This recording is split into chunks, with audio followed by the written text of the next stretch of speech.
హల్లెలూయా. Good morning. మరొక ప్రశస్తమైన సమయం మన ప్రభు మాటను ధ్యానిద్దాం. రండి, చిన్న ప్రార్థన. పరిశుద్ధుడానికి వందనములయ్యా. ఎవరెవరు ఎక్కడెక్కడి నుంచి ఈ మాటలు వినటానికి ఆశతో జాయిన్ అవుతున్నారో, కనిపెట్టుకుని ఉన్నారో అట్టి వారిని దర్శించుము. నీ మాటలు మాకెంతో అవసరం కనుక మా హృదయ స్థితిని, మా జీవిత గమ్యాన్ని మేము ఎరిగినట్లుగా మాతో మాటలాడమని క్రీస్తు నామములో అడుగుచున్నాను తండ్రి, ఆమేన్. ఎందుకంటే దేవుని వాక్యం వినేది ప్రార్థనలో దేవుడిచ్చిన మాటలు చూడండి. హృదయ స్థితిని, దేవుని వాక్యం వింటుంటే మన హృదయ స్థితి మనకు అర్థమవుతుంది. మనం ఎక్కడున్నాం, మనం ఎలా ఉన్నాం, మన దృష్టిలో మనం ఎలా ఉన్నాం, ఇతరుల దృష్టిలో ఎలా ఉన్నాము అనే దాని విషయంలో ఎక్కువగా మనం ఆలోచిస్తుంటాం. కానీ ఇతరుల దృష్టిలో బాగుండాలని, నప్పించాలని, ఒప్పించాలని ఎన్నో ప్రయత్నాలు చేస్తుంటాం. కానీ అసలు నా స్థితి ఎలా ఉంది అని నీ మట్టుకు నీవు ఒంటరిగా కూర్చొని ఆలోచించుకొని ఎంతకాలమైంది? మన జీవితంలో గమ్యం లేని బ్రతుకుతున్నామండి. దేవుని వాక్యం వింటున్నప్పుడు మన హృదయ స్థితి తెలుస్తుంది. రెండవది, మన గమ్యాన్ని, మన గురిని, మన గోల్ని, మన కొరకు దేవుడు కలిగి ఉన్నటువంటి ప్రణాళికలను మనం ఎరగలుగుతాం. ఈ రోజున అటువంటి ఆధ్యాత్మిక స్థితిని కోరే విశ్వాసులు, భక్తులు కనబడతలేదండి. ఎందుకు మనం జన్మించాం, ఎందుకు బ్రతుకుతున్నాం, ఎందుకు మనం మందిరాలకు వెళ్తున్నాం, ఎందుకు ప్రార్థన చేసుకుంటున్నాం? పోరాదన్న చెప్పండి. అవసరాలు తీరడం కోసం అంటారే కానీ ఒక గమ్యం, ఒక గురి మనకు ఉండాలి. పౌలు అనేక విషయాల్లో మనకి ఎంత చక్కగా క్లారిటీ ఇచ్చాడు. ఆయన జీవితంలో ఒక గురి కలిగి జీవించాడు. అందుకే ఆయన అంత గొప్ప కార్యాలను సాధించగలిగాడు. అంత సేవను, ఎటువంటి ఫెసిలిటీస్ లేకపోయినా, ధన సహాయం లేకపోయినా, ఆహ్వానాలు రాకపోయినా, ఘర్షణలు కలిగిన, హింసలు కలిగిన, ప్రాణాపాయ పరిస్థితులు ఏర్పడిన, వెనక్కి తిరగకుండా ముందుకు సాగగలిగాడు. ధ్యేయాన్ని చేరగలిగాడు, గురిని చేరగలిగాడు, ధ్యేయాన్ని నెరవేర్చగలిగాడు. ఫిలిప్పీయులకు రాసిన పత్రిక 3వ అధ్యాయము 13వ వచనం చదువుతున్నాడు, వినండి. సహోదరులారా, నేను ఇదివరకే పట్టుకొని ఉన్నానని తలంచుకొనను. అయితే ఒకటి చేయుచున్నాను, వెనుకున్నవి మరచి ముందున్న వాటి కొరకు వేగిరపడుచు క్రీస్తునందు దేవుని ఉన్నతమైన పిలుపునకు కలిగిన బహుమానము పొందవలనని గురి యొద్దకే పరిగెత్తుచున్నాను. వెనకున్నవి మరచి దేవుని, క్రీస్తునందున్న దేవుని ఉన్నతమైన పిలుపునకు వచ్చే బహుమానం పొందాలని గురి ఎద్దుకు పరిగెడుతున్నాను.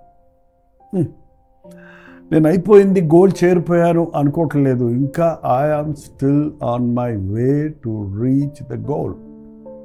మన గమ్యం, నేను ఒక డాక్టర్ అయిపోయాను, ఇంజనీర్ అయిపోయాను, పాస్టర్ అయిపోయాను, చర్చ్ కట్టేసాము, ఇల్లు కట్టేసుకున్నాము, అది ఇదని అనుకుంటున్నాం. కానీ మన గమ్యం ఆయన రాజ్యంలో చేరటం.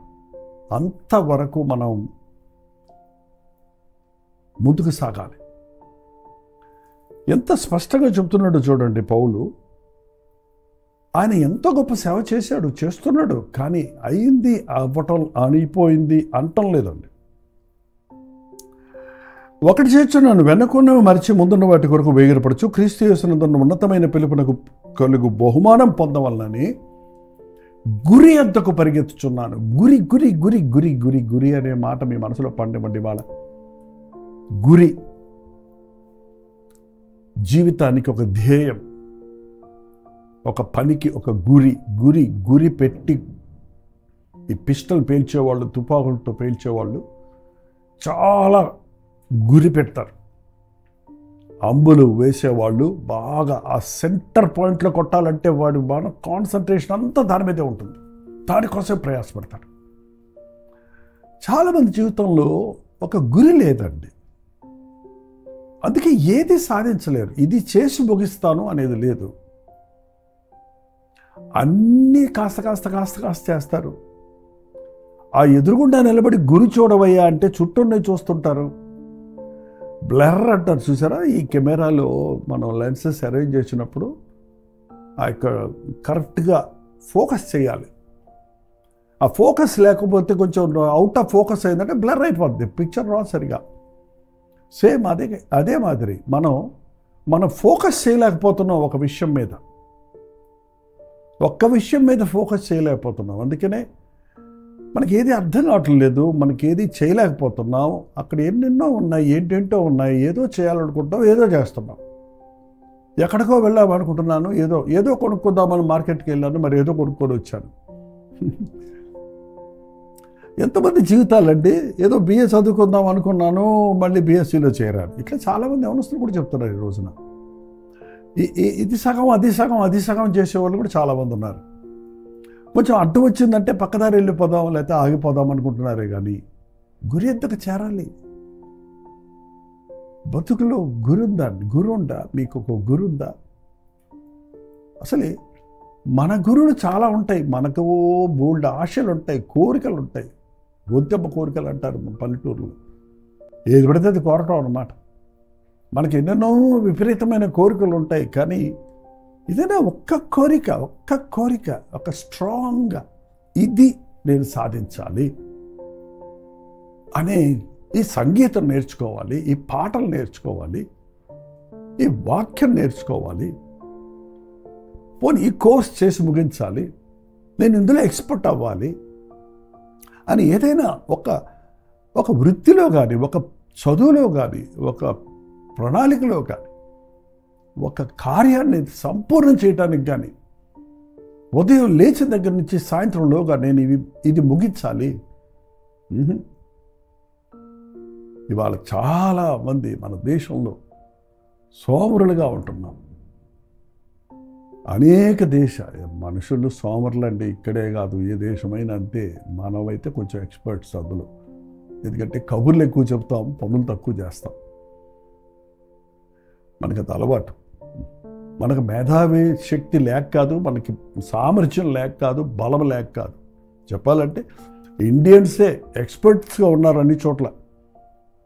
ఇతర దేశాల్లో రాణించగలుగుతున్నారంటే వాళ్ళకి తెలివితేటలు ఎక్కువే ఉన్నాయి, కానీ దాన్ని వాడటం లేదు. నీకు లేవనుకుంటున్నావు. ప్రతి ఒక్కరికి దేవుడు ఇచ్చాడు. ప్రతి ఒక్కరికి దేవుడు తన కృపనిస్తున్నాడు, తన శక్తినిస్తున్నాడు, తన సహాయం చేస్తున్నాడు. మరో మాట అన్నాడు చూడండి ఇక్కడ పౌలు, ఎందు నిమిత్తమై నేను క్రీస్తు యేసు చేత పట్టబడితునో దానిని పట్టుకొనుటకు నేను పరిగెడుతున్నాను. ఏంటండి 12వ అధ్యాయం మధ్యలో ఉంటుంది. నేను దేని నిమిత్తము క్రీస్తు యేసు చేత పట్టబడితునో దానిని పట్టుకున్న వల్లని పరిగెడుతున్నాను. ఎందుకు నన్ను దేవుడు పట్టుకున్నాడో అది నేను పట్టుకొని సాధించాలని పరిగెడుతున్నాను. ఎందుకు దేవుడు నిన్ను పట్టుకున్నాడు? ఎందుకు ప్రభు నిన్ను రక్షించుకున్నాడు? ఎందుకు ప్రభు నిన్ను జన్మింపజేశాడు? ఎందుకు నీవు జీవిస్తున్నావు? ఎందుకు నీవు ఇన్ని రకాలుగా దీవించబడుతున్నావు? ఎందుకు నీవు మందిరానికి వెళ్తున్నావు? ఎందుకు నువ్వు దేవుని వాక్యం వింటున్నావు? ఎందుకు నువ్వు ప్రార్థన చేసుకుంటున్నావు? ప్రశ్నించుకోండి. వీటన్నిటి మూలాన నా దేవునికి ప్రణాళికలు నా పట్ల నెరవేరడానికి అనే గురి ఉంటే ఎప్పుడో మనం గమ్యాన్ని చేరతామండి. కానీ ఈ రోజున అనేకులు వారి సమయాన్ని వృధాపరుచుకుంటున్నారు, వారి జీవితాన్ని వృధాపరుచుకుంటున్నారు. మార్తతో చెప్పాడు ప్రభు, మార్తా నువ్వు విస్తారమైన పనులు పెట్టుకొని తొందరపడుతున్నావు. అది చేయాలి, అది చేయలేదు, ఏది అవ్వలేదు అంటూ చివరికి ఏమీ చేయకుండా ఆపేస్తున్నాడు. చూడండి, ఇవాళ ఒక ప్రయారిటీ, ఏది ముందు, ఏది తర్వాత, ఏది అవసరం, ఏది అక్కర్లేదు అని నీకు వచ్చిన ఆలోచనలన్నింటినీ ఒక అరేంజ్మెంట్ చేసుకో. ఏది ముందు, ఏది తర్వాత అని ఒక గురి పెట్టుకో. నేనైతే ఒక పేపర్ మీద రాసి పెట్టుకుంటాను, ఏం పనులు చేయాలని రాస్తాను. ఫస్ట్, రెండోసారి దాన్ని రీరైట్ రాసుకుంటారు. ఏది ముందు చేయాలి, ఏది తర్వాత చేయాలి, ఏది లాస్ట్లో చేయాలి, ఏది ముందు చేయాలి, ఏది ముగించాలి. దాని ప్రకారంగా ముగించకపోతే నిద్రపడదు నాకు. అందువలనే ఇంతవరకు ఏమైనా దేవుని కొరకు చేయగలుగుతున్నాను. ఇప్పుడే కాదు, నా యవ్వన కాలం నుండి దేవుడు అప్పచెప్పిన పరిచర్యలు గురి కలిగి ఇది చేయాలి, ఇది చేసి ముగించాలి, దీనివలన దేవుని నామానికి మహిమ రావాలి, ఆత్మలు రక్షించబడాలి. భక్తి జీవితంలో కానివ్వండి, వ్యక్తిగత జీవితంలో కానివ్వండి, ఎప్పుడు చదువుకోవాల్సింది అప్పుడు చదువుకోవాలి. యూత్ మీరు ఇప్పుడు చదువుకునే టైంలో మీరు నిర్లక్ష్యంగా ఉండి జల్సాలు చేసుకుంటూ షికార్లు కొట్టుకుంటూ ఫెయిల్ అయిపోతూ అప్ అండ్ డౌన్గా ఉంటే మీ గమ్యం ఏముంటుంది? ఎప్పుడు నీకు అనుకూలమైన సమయం దేవుని మందిరంలోకి వెళ్ళినప్పుడు నువ్వు ప్రార్థించుకోలేకపోతే, అక్కడ నీ మనస్సును దేవుని మీద లగ్నం చేయలేకపోతే, నువ్వు బయటకు వచ్చిన తర్వాత నీ బతుకులో నీకు దేవుని యందు విశ్వాసములో వృద్ధి చెందడానికి అవకాశం ఉందా? గురి అంతకు పరిగెత్తు. మాటి మాటికి మనల్ని పక్కదారి పట్టించడానికి సాతాను అనేక విధాలుగా మనల్ని తప్పుదారి పట్టిస్తుంటాడు. అనేకమైన ఆకర్షణలు చూపించి మనల్ని గురి తప్పిస్తాడు. తప్పొద్దు. యేసు వైపు చూడు. అందుకే యేసు వైపు చూచుచూ మన ముందున్న పందెములో ఓపికతో పరిగెత్తాలి. ఆయన తన కనుసైగలతోనే మనం ఏం చేయాలో, ఎక్కడికి వెళ్ళాలో, ఎలా రావాలో అనేది ఆయన మనకు నేర్పించగలడు. ఆయన వైపు చూస్తూ ఉంటే, గురి కలిగి ఉంటేనండి, నువ్వు ఏ కష్టాలు నీకు మంచిలు కష్టాలు అడ్డొచ్చిన కష్టాలు గుర్తురావు. గురి దగ్గరికి వెళ్ళాలనుకో, నీళ్ళు వచ్చి వచ్చినా ఈదుకుంటూ పోతాడు, కొండలు అడ్డొచ్చినా ఎక్కుకుంటూ పోతాడు.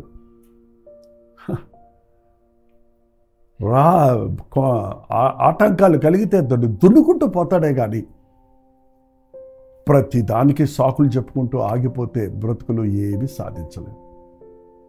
ఒకసారి ఆలోచన చేయండి. మీ వయసు ఎంతో మీరు చెప్పుకోండి, నాకు అక్కర్లేదులండి.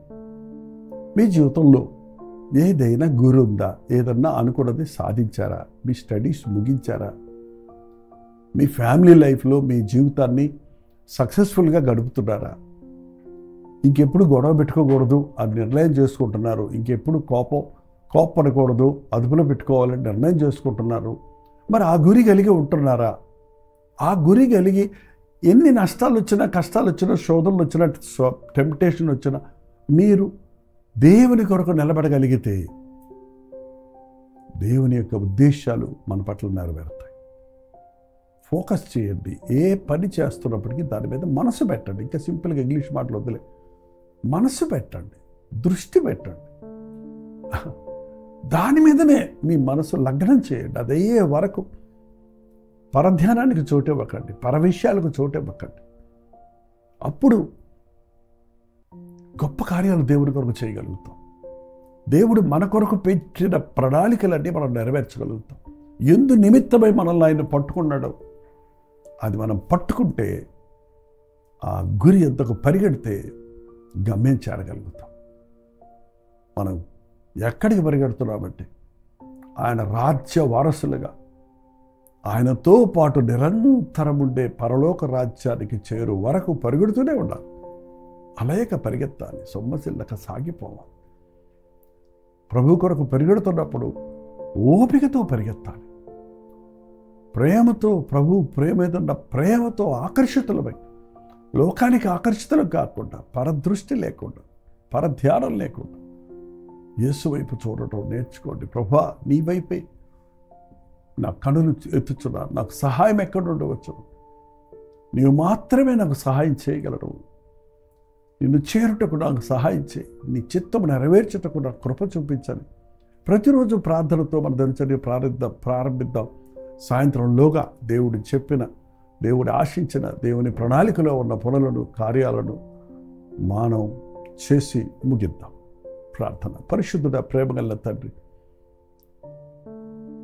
ఎంతో సమయం మేము వృధాపరుచుకుంటూ ఎన్నెన్నో చేస్తున్నామంటూ నీ ఏది సాధించలేని స్థితిలో ఉన్న ప్రతి ఒక్కరితో ఈ ఉదయం మాట్లాడు.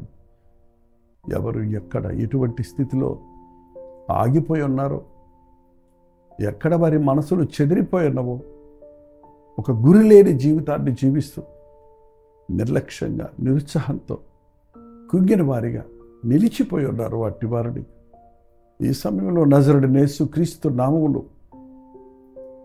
అభిషేకిస్తున్నామయ్య. అటు వారిని దర్శించు నాయన, రివైవ్ చేయి తండ్రి, వారిని ముట్టు నాయన. ఆ వైపు ఈ వైపు కాక యేసు వైపు చూస్తూ పోవాలన్నది. గమ్యం చేరే వరకు నీ వైపే చూస్తూ నీ రాజ్యంలోనే గొప్పవారిగా ఉండాలి నీ ధ్యేయంతో ఈ లోకంలో నాయన నీ సాక్షులుగా బ్రతుకుటకు, లోక ఆకర్షణలకు లొగ్గక గురి యొద్దకు పరిగెత్తునట్లు ప్రతి ఒక్కరికి నీ సహాయం చేయమని క్రీస్తు నామంలో అడుగుచున్నాను తండ్రి. ఆమేన్. మన తండ్రి అయిన దేవుని యొక్క ప్రేమయు, కుమారుడైన క్రీస్తు యొక్క కృపయు, ఆదరణకర్త అయిన పరిశుద్ధాత్మ యొక్క సహవాసము కూడి వచ్చిన మనందరికీ ఇప్పుడును సదాకాలము తోడైనగాక. ఆమేన్. దేవుని స్తోత్రం. మీ ప్రార్థనా సతుల పారాలు 9540 నెంబర్కి, వివిధ దేశాల్లో ఉంటే 91001003 నెంబర్కి ఒక టెక్స్ట్ లేక వాయిస్ మెసేజ్ ద్వారా వాట్సాప్ పెట్టండి. మీ నిమిత్తం మేము ప్రార్థిస్తున్నాం, మీరు కూడా ప్రార్థించండి. తప్పక ప్రభువు మనకి జవాబిస్తాడు. ప్రభుత్వమైతే మధ్యాహ్నం 3 గంటలకు హెచ్చరిక, అలాగే రాత్రి 9 గంటలకు కలుపుని ప్రతి దొడిలో మళ్ళీ కలుసుకుందాం. అంతవరకు దేవుని మహాకృప మీ తోడైనగాక.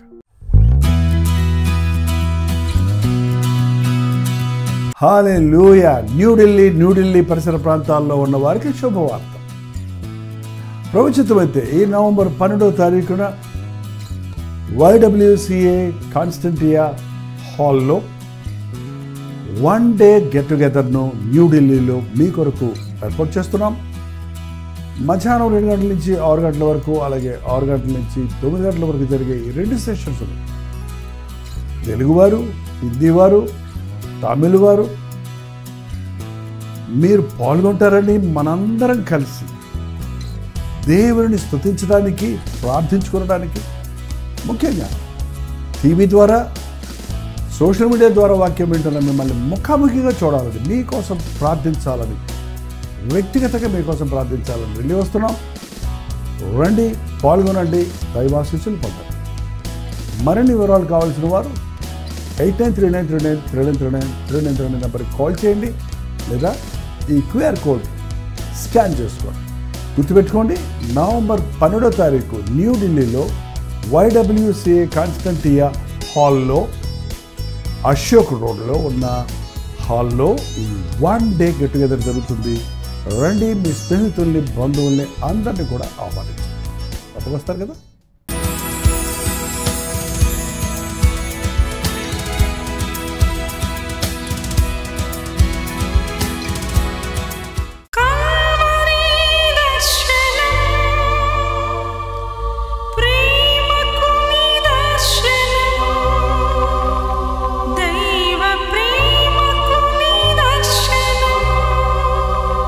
తెలుగు, తమిళ, హిందీ, మలయాళం, బెంగాలీ, ఒరియా అనే 6 భాషల్లో టెలివిజన్ ప్రోగ్రామ్స్ కొనసాగుతూనే ఉన్నాయి.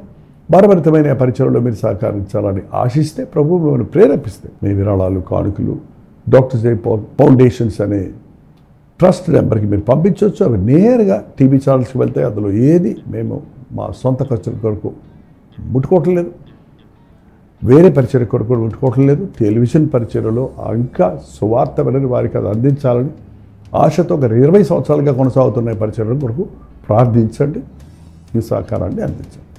ఈ విషయం మీకు ఇంకా వివరాలు కావాలంటే 89393939 అనే నెంబర్కి మార్నింగ్ 10 నుంచి ఈవినింగ్ 10 లోపల మీరు ఫోన్ చేయండి, వివరాలు మీకు తెలియజేస్తాం.